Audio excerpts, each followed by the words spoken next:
A continuación, vamos a hacer un breve repaso de lo que fue nuestro tema suma y diferencia de cubos. Para poder resolver este tema mediante ejercicios de este tipo mediante productos notables, es necesario seguir tres simples pasos. El primero es elevar el primer término al cubo, el segundo paso es copiar el signo que separa el primer binomio y el tercer paso es elevar el segundo término al cubo. Este tema hará referencia a ejercicios siempre de este tipo, de un binomio multiplicando a un trinomio. Como se puede ver en el ejemplo número 1, un binomio multiplicando a un trinomio. Ejercicios de este tipo siempre nos llevarán a una respuesta de únicamente dos términos. Entonces, si empezamos a resolver, dice elevar el primer término al cubo.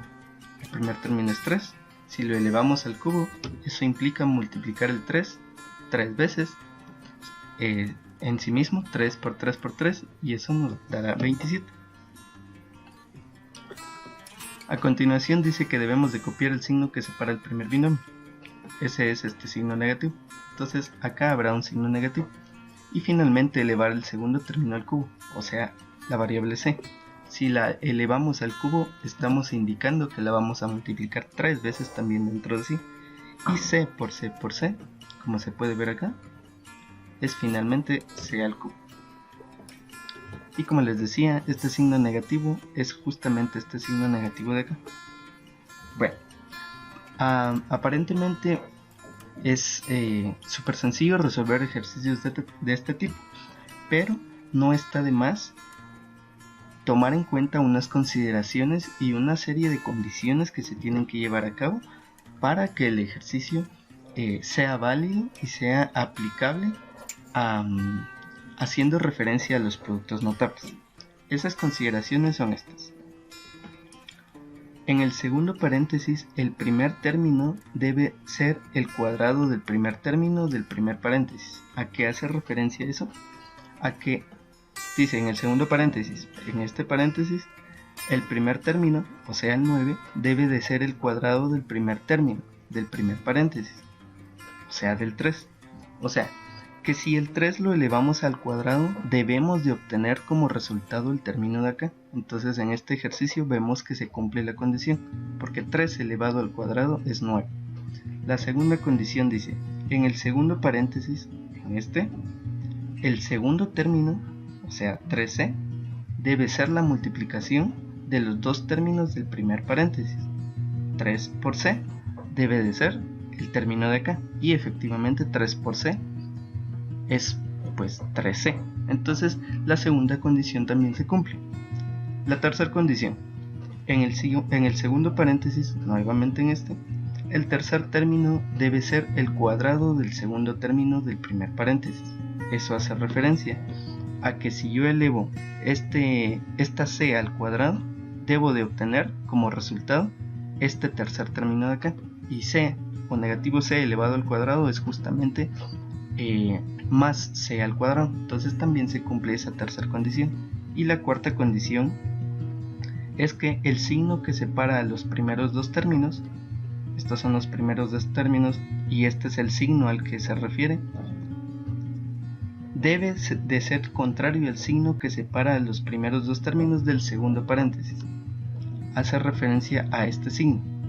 Es decir, estos dos signos deben de ser totalmente opuestos para que se pueda aplicar este método de productos notables para resolución de ejercicios de este tipo, una suma y diferencia de cubos. Entonces, y la última consideración es que la respuesta siempre llevará dos términos. Esa última consideración, digamos que ya no es tan influyente a la hora de resolver un ejercicio. Entonces las primeras cuatro consideraciones o condiciones son las básicas para saber si el ejercicio es aplicable por productos notables o no lo es. Entonces, si tenemos este segundo ejercicio, vamos a obtener dos términos de respuesta. Pero antes de resolver, vamos a ver si el ejercicio cumple para poder aplicar productos notables. Veamos. si yo elevo 5x al cuadrado, ¿obtengo este término? La respuesta es sí.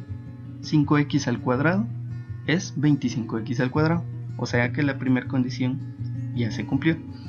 Paso a la segunda condición. Si yo multiplico 5x por y, ¿obtengo 5xy? La respuesta es sí. Entonces se cumple la segunda condición.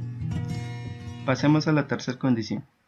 Si yo elevo negativo y al cuadrado, ¿obtengo positivo y cuadrado? La respuesta es sí. Veamos la cuarta condición. El signo que separa estos signos ¿son opuestos? La respuesta es no. Entonces, por lo tanto, no puedo resolver este ejercicio por productos notables, porque de las 4 condiciones únicamente se cumplieron 3. Con una condición que no se cumpla ya es suficiente para que el ejercicio no sea aplicable por productos notables. Entonces, ¿qué corresponde en la respuesta? No aplica. Veamos un tercer ejemplo. Vamos a obtener nuevamente 2 términos en nuestra respuesta. Veamos si podemos aplicar productos notables para la resolución de este ejercicio. 2w, si lo elevo al cuadrado, ¿obtengo este término? La respuesta es sí. 4w cuadrado es el cuadrado de este término. Si yo multiplico estos 2 términos, ¿obtengo este otro de acá? 2w por 3z justamente es 6wz. Entonces la segunda condición también se cumple. Veamos la tercera condición. Si yo elevo más 3z al cuadrado, ¿obtengo 9z al cuadrado? La respuesta es sí.